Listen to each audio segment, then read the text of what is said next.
Ako si Dr. Edwin Maniti, ang lead convener ng United Frontliners Philippines Party List number 113 sa ating mga balota.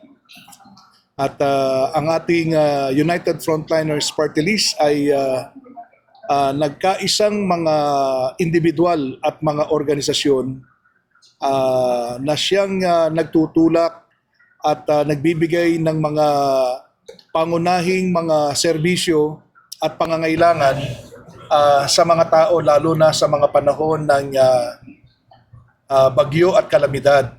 No, yung mga essential goods and services kung tawagin nila noong panahon ng pandemic. So nandyan na po yung ating mga men in uniform, mga police, mga armed forces of the Philippines, nandyan po yung mga doktor, mga nurses, mga teacher, mga waiter, mga simpleng waiter, maging mga barbero, mga manikurista.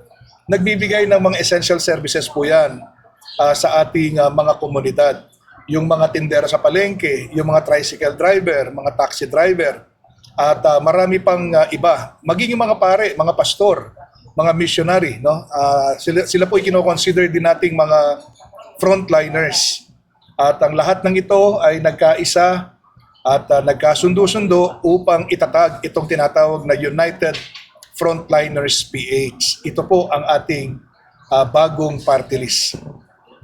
Sir, sino po yung mga nominee, sir, ng United Frontliner Party List po natin? Ang first nominee po natin dito ay si Lieutenant General Rodel Sermonia. Kung ating maalala, siya po ay nagretiro last year sa ranggo na Deputy Chief for Administration. So siya po yung number 2 sa PNP nung siya po ay magretiro noong nakaraang taon. Yung pangalawang nominee po natin ay isang negosyante at kilalang pilantropo sa Cebu City, si Dr. Miguel Ortiz. At yung pangatlo ay galing sa hanay po ng mga armed forces sa Air Force, no? Si Lieutenant General Conrad Canlas. Siya po yung ating third nominee. At yung pang mga iba natin mga nominees sa hanay po ng mga teachers, meron po tayong mga OFW, meron tayong mga reservists, no? So sila po yung ating mga ibang mga nominees. Okay, sir, sa issue ng corruption, ano po ang inyong komento ngayon? Lalo na medyo talamak yung corruption ngayon. Meron po tayong issue po na hanggang ngayon hindi pa na-resolba sa issue po ng BICAM na malala po natin na hanggang ngayon is ongoing pa po ito at I think hindi pa ata nagpaliwanag yung House of Representatives sa hinihinging kasagutan at paliwanag ng Supreme Court. Kung kayo po ang hingan po natin ng opinion, sir, ano po yung inyong personal dyan na opinion, lalong-lalo na po sa effort na ginagawa po ni Atty. Vic Rodriguez, Congressman Ungab, sa kanilang petition na i-file sa Supreme Court? Para po sa mga hindi nakakaalam, ang atin pong first nominee na si Lieutenant General Rodel Sermonia, ang kanyang paninindigan sa simula't simula pa po nung siya po ay nasa active service sa PNP, ay palagi po niyang itinuturo sa ating mga kapulisan yung tinatawag na accountability, yung pong transparency, peace and security. At yan din po ang isinusulong, no, ng mga prinsipyo ng hakbang ng maisog. At regarding dun sa tanong mo, partner, kami po talaga ay tinututulan namin itong mga nangyayari ngayon na para bagang walang accountability na ibinibigay ang ating kasalukuyang gobyerno tungkol dito sa mga pondo na kanilang inililipat sa ibang mga ahensya ng gobyerno. At yan po ay ating labis na tinututulan din at lalabanan. Kung sakaling ang ating party list ay makaupo po dyan sa Kongreso, ay kasama po ang hakbang ng maisog sa pamumuno po ni Atty. Vic Rodriguez na ating tututulan ang lahat ng uri ng korupsyon dito sa ating bansa. Ang isa sa aming mga ipinapangako sa mga tao, kami po na United Frontliners ay maglalabas ng buwanan na ulat sa mga tao kung saan napupunta ang mga pondo na maaring ibigay po sa amin ng gobyerno kung kami po ay pagkatiwalaan ninyo ng inyong boto at makarating sa Kongreso. Dahil nais po namin maging accountable kami sa mga tao tungkol sa usaping pondo. Sir, ano naman ang inyong posibleng magiging opinion pagdating po sa impeachment? Regarding sa impeachment, ito ay isang legal na proseso na nandyan sa ating saligang batas. No, yan ay ibinibigay sa mga matataas na pinuno ng ating bansa, no?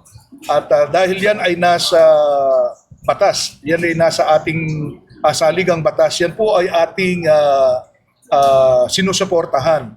Subalit tungkol dito sa impeachment na ito na ginagawa sa ating Vice Presidente, sa tingin ko hindi po ito kasing halaga ng mas maraming mga mahalagang usapin. No, kinakailangan ito ay isang tabi at bigyan ng mas higit na importansya yung pagbaba ng presyo, higit na importansya ang pagtulong sa mga bigyan ng mga health services, no, ang ating mga kababayan, dahil ito ay mas higit na kailangan ng napakarami nating mga kababayan. Marami tayong mga batas na dapat na unahin sa halip na itong impeachment procedure na ito ang kanilang unahin. Alam naman natin, no, from the beginning or from the start, ito ay isang political harassment lamang talaga sa mga Duterte. Sir, if in case na kung kayo po ay mabigyan ng pagkakataon na mabigyan ng mandato ng sambayan ng Pilipino na makaupo dyan sa Kongreso, saan po kayo ma-align, sir? Ma-align po ba kayo doon sa mga kongresista na naging sunod-sunuran kay Martin Romualdez? So kayo po maninindigan kung ano lamang ang tama? Napakaganda ng tanong mo, partner, no? Natural ang aming paninindigan ay palaging nandoon sa legal at doon sa tama, no? At hindi ho tayo padadala sa mga politiko na naghahari ngayon sa ating panahon. At kanilang kinakasangkapan ang pondo at ang ayuda na ibinibigay sa ating mga mambabatas upang sila ay magawa nila ang gusto nilang gawin. Lalo na itong pagpapalawig ng kanilang mga termino. Hindi ho natin pwedeng suportahan ng ganyan.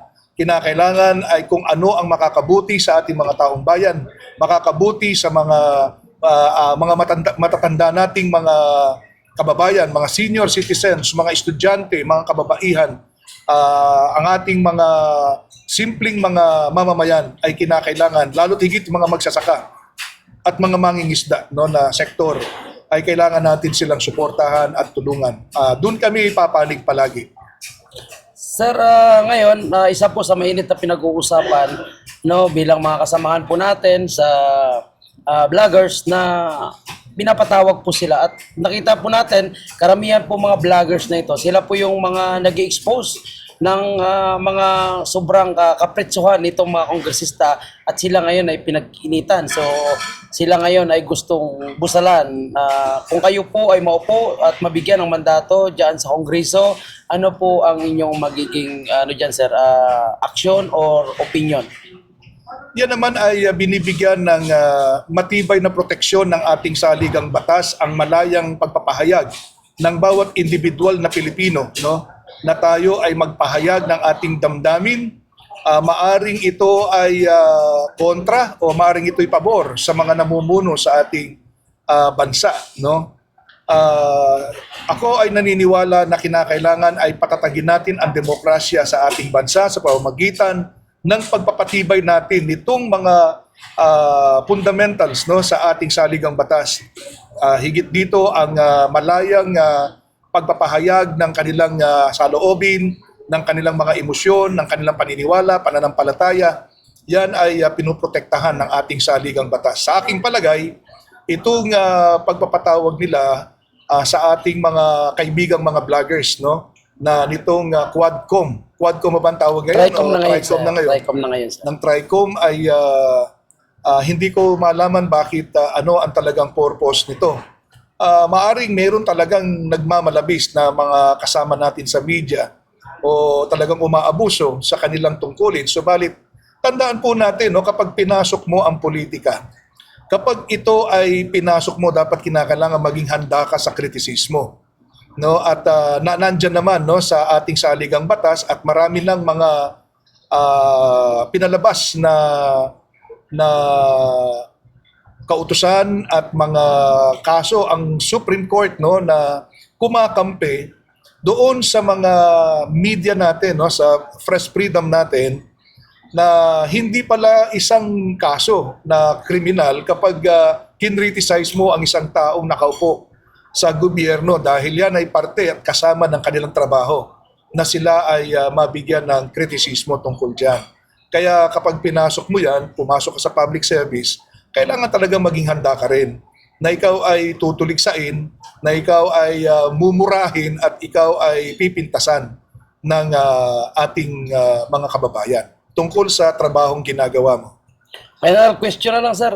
Sir, bakit nyo sinusuportahan o yung United Frontliner is obvious na sinusuportahan nyo po si Atty. Vic Rodriguez. Anong katangian, ano po yung nakikita nyo magandang advokasya ni Atty. Vic Rodriguez kung bakit nyo po sinusuportahan? Basically, ang sinusuportahan natin ay ang hakbang ng maisog. No, tayo po ay talagang noon pa man ay sumusuporta sa ating dating Pangulong Duterte, no? Nung siya po ay kumandidato, isa po tayo sa mga nag-udyok din sa kanya, tumulong sa kanya at na ikampanya siya na maging presidente po natin. Hanggang ngayon, ganun pa rin po tayo kadedicated. At nakita ho natin kay Atty. Vic Rodriguez ang kanyang paninindigan. Katulad din ng paninindigan ng ating dating Pangulo na si Rodrigo Roa Duterte. Kaya sumusuporta rin po tayo sa kanya. Na siya na lamang po ang nakikita natin talagang isang maisog na oposisyon at kanyang nilalabanan ang korupsyon dito sa kasalukuyang pamahalaan at sa mga susunod pang mga mamamahala sa ating bansa. Kaya suportahan po natin, tulungan po natin ang number 56 sa Senado, Atty. Vic Rodriguez. Sir, ano po yung panawagan nyo or pakiusap kung bakit kayo kailangang iboto ng sambayan ng Pilipino as United Frontliner para representantingan itong mga frontliners sa Kongreso? Yes, hinihingi po namin ang inyong pagtitiwala dito sa darating na eleksyon sa Mayo 12 na suportahan po natin at pahiramin po natin ang inyong tiwala. Ang number 113, ang United Frontliners PH o number 113 sa inyong mga balota. Isang party list lang po ang kailangan nating iboto. Huwag ho tayong boboto ng dalawa dahil magiging basura po yan kapag bumoto po tayo ng dalawa. Bakit po nyo kailangan kaming iboto? Dahil po magkakaroon po kayo ng kakampi, magkakaroon po kayo ng boses sa Kongreso kapag kami po ay napunta roon. At kamukha po ng aking sinabi kanina, kasama po ninyo kami upang nang sa gayon bantayan po natin yung ating national budget. Kinakailangan ang pera ng gobyerno ay makarating sa taong bayan. Yung public service, serbisyong publiko po talaga. Kami po ay sanay no, sa paglilingkod sa bayan. Noon pa man, ako po ay merong organisasyon, yung ACSERT. Kami po ay tumutulong sa mga kapulisan. Kami po ay tumutulong sa ating mga kasundaluhan. At wala kaming tinatanggap na bayad. Wala kaming mga sweldo. Kami po yung mga volunteers. We have 134,000 members, yung ACSERT, yung aking organization sa buong Pilipinas. Very active po kami. Every day, every week, meron po kami mga activities na ginagawa sa buong Pilipinas. At naglingkod na ho kami, lalo na nung panahon ng pandemya. Subalit sa panahon na ito, gusto ko naming magpatuloy na maglingkod. This time ay kinakailangan magkaroon po tayo ng boses, ng tinig sa Kongreso, nang sa gayon po ay ating maibigay ng sagana ang serbisyong publiko sa ating mga kababayan. Yun, salamat sir. Thank you po, thank you. Salamat. Sir.